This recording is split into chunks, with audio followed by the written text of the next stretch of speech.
Beat Block Galaxy, known for its fun rhythm game that you get to play in the middle of World 3 in Mario Galaxy 2. Yet, as I found myself playing through this game once again on the Nintendo Switch this time, I had to ask myself one question. And of course, it had to be me who asked it. What can you do to beat this level to make your life harder? Okay, that's not actually the question I asked. The question I asked was, can I beat Beat Block Galaxy only touching 2 colors? And by 2 colors, I mean, well, 1 color of a block. Can I do it by touching the main ground and only green or yellow? To make this an actual challenge, I decided we're not going to bring Yoshi into this. That would make it too easy. Yoshi is available to use in this level, and you can flutter with him and make sure that you can stay in the air for longer. But what's the fun in that? There's no challenge in there. So not only do I have to avoid touching the color yellow, the one I chose for this, I also have to avoid using Yoshi at any and all costs. Meaning, I'm limited to Mario's basic moveset. Granted, his basic moveset is actually quite a bit, if you can believe it. So this was going to start out pretty simply, first of all. There aren't that many blocks, it's really just to get you used to the rhythm and the flow. Now you're thinking, but the main mission, that's way too easy, you can just breeze through it. I thought the same thing. That's why we're not doing the main mission, we're doing the Prankster Comet. Let's do getting silver stars in double time. So you're probably wondering how we're going to get past this. Trust me, I had the same question. I had 2 strategies going into this. One, which is taught to you by the bunnies, and has been taught to us by the bunnies in both Mario Galaxy and its sequel. Jump and spin. The game allows you to have this lovely little spin after you, well, shake your Wii Remote, or Nintendo Switch Joy-Con, or if you press the Y button on the Joy-Con as well. This usually allows you to tackle enemies, but it also allows you to gain a little bit more height, just a smidgen, and keep you in the air for longer as you're jumping around. This keeping me in the air for longer factor, critical when it came to this part. Now, the very beginning, not so bad. We're just running around and all we have to do is like backflip and long jump over a few of these. We get to the first hard part when we get to the section where it's really long and it constantly flips in between green and yellow. It's a little long roadway, normally where the Comet Medal would be, and there's a 1-up along this path as well. And the main strategy for getting past that was fairly simple in the end. It was simply jump and spin. Who knew the bunnies had such infinite wisdom? Maybe this is their apology for all they put me through when I was younger? Nonetheless, I figured it wouldn't be too difficult to get past this. It started getting a little harder, but not too bad. The hard part was the end platform itself, which is a 360-degree 3D vertical structure, pyramid-esque, I would say, and there are silver stars scattered all around it. Now, the silver stars themselves aren't that hard to collect. All you have to do is touch the bubble that they're in and they'll immediately flock to your side.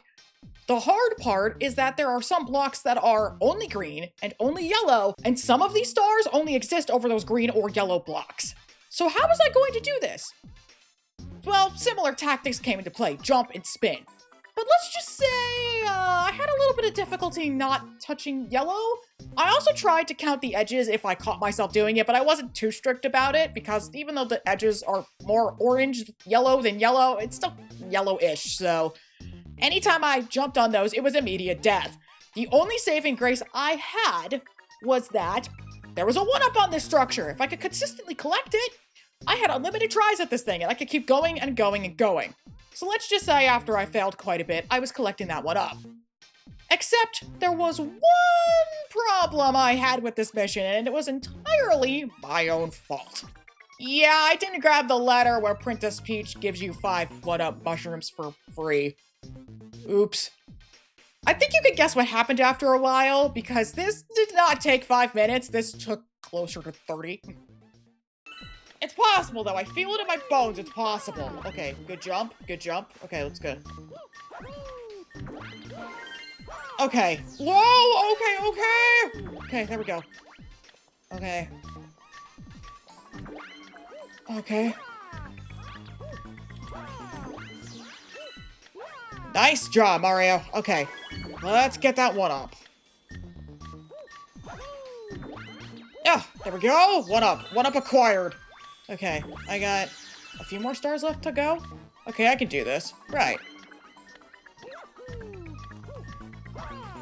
Nice. Oh, no! Whoa, whoa, whoa, whoa! Ah, darn, I hate yellow. Ah! This is so difficult. Why did I decide to do this again? Ugh. Oh my goodness. Okay, get up. Nice job. Okay, Mario. We're on our last literal legs. There we go. I knew it was gonna happen. I knew it. I felt it in my soul. Oh, Lava's gonna yell at me now and be like, what is wrong with you, Mario? Yeah, game over. The good news with all of this is that it's not too difficult. Frankly, if you jump and spin at the right times, things are good. However, it's really easy to slip up.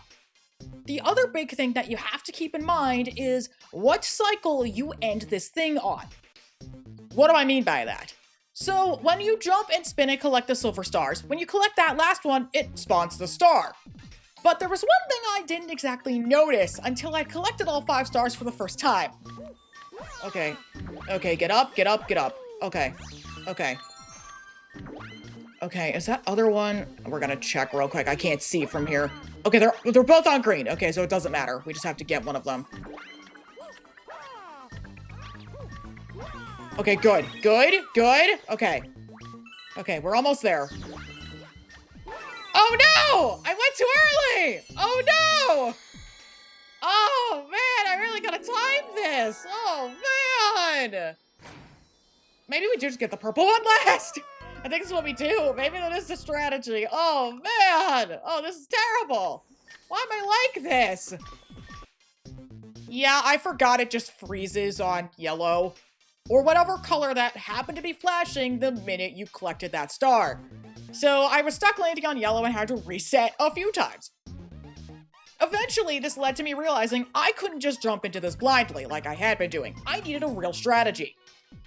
The goal became, okay, we either need to get a silver star that's over a green block last, or the much easier of the two is land on the purple block, the sole purple block that has 1 silver star on it, and wait for the color to flip to green, collect that silver star, and then the green blocks will be available for me to get to all the way up to the end.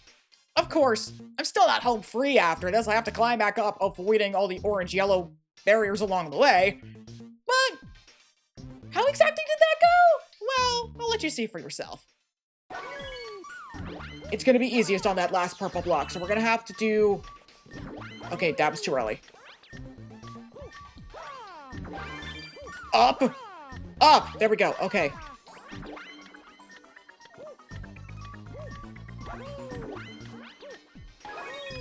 Okay, down, and then we need to...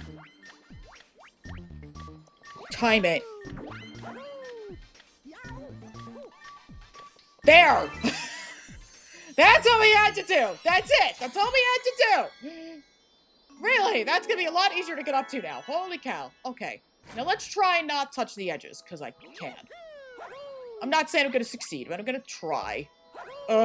Okay. Jump and spin. Micro challenge. There we go! Yes! Woohoo! That was fun. For all the complaining I did, that actually wasn't too bad. Okay, nice. Nice. And that's that!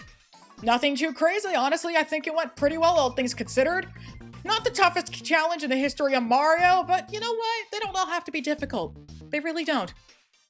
Thank you all so much for watching. If you enjoyed the video and want to see more content like this, be sure to subscribe. I have more on the docket that I can't wait to share with you all. I will see you all in the next one. Have a good day, everybody.